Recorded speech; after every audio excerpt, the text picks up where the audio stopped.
I love the difference between human beings and human doings. What's happened, unfortunately, is over time, people are going faster and faster and faster.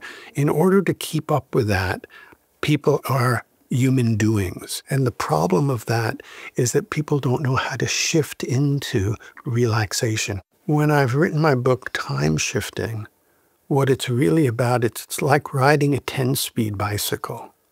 You can go at any degree of shift that you want with your bicycle.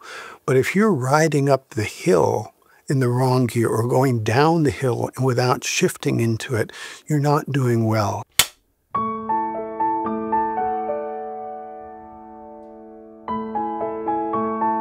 I think in our world what happens is success has the impact of causing one to do more. More money, more success, more fame, until there's more, but that's never ending. I see people in the world, billionaires, who seem really quite dissatisfied that they don't have more than the next billionaire. And one of the big issues to me in life today is how can we find satisfaction and happiness in what's smaller and easier?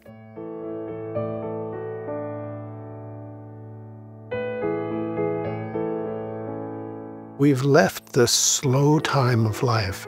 We look back at our ancient ancestors, and in truth, they had much more time. They had much more relaxation.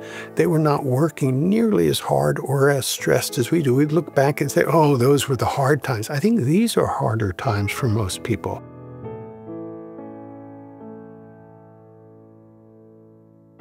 I left the United States, probably back now, it's almost 20 years ago, to live in Costa Rica.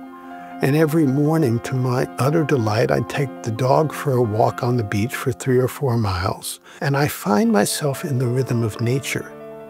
They're simply the waves. They go at a slower pace than the way the digital world goes. Just to simply walk on the beach, and I come back so renewed, so refreshed to start my day. So when I talk with people about how to best incorporate well-being in their lives, it starts with doing something slowly. Whether you call it meditation, I could say my beach walk is a meditation, but we don't have to call it a meditation. It's just allowing the natural rhythm of life to be part of our life, rather than immediately getting up, pouring a cup of coffee, and rushing off to work and starting the day at a crazy pace that never seems to let up till we get back. And then we're so exhausted, we turn on the television or we turn on the news. We get excited or disappointed or angry with what we see. And that's the way one day after another goes. And we wonder why we're ill. And we wonder why we can't find the kind of inner peacefulness that our ancestors had.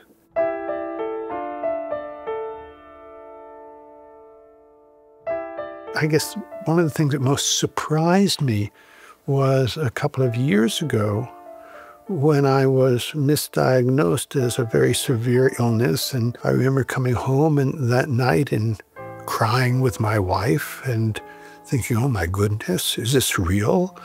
And as I went through that process, what surprised me the most was how I felt, okay, if this is it, this is it. And I've lived a good life. And I don't want to be in a situation where I need to have more. If this be the case, I remember being with my 3 sons and sharing that with them and being so struck. I remember I broke down in tears, told them some about what had happened. It was sort of the switch for me being the one always who would know as the father, to me being, hey, maybe I need some help. And in that process, being so real with them and feeling their love coming back to me, I thought, what better could I have in life? I'm not going to live forever no matter how much I believe in longevity. Longevity is not about living forever. It's about living well. And living well is about simply being present in one's life and appreciating what we've all been given.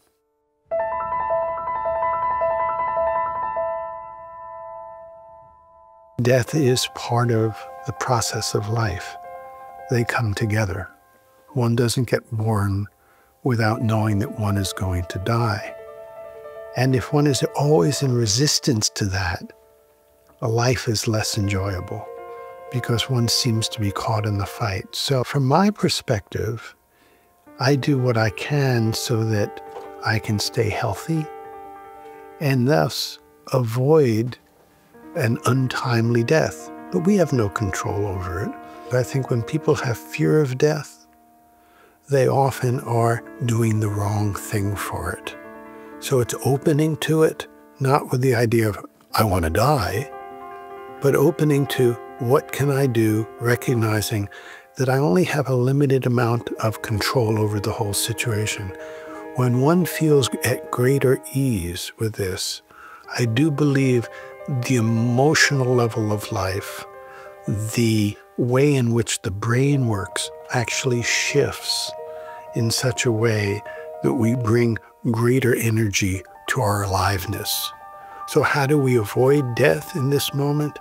Give energy to our aliveness.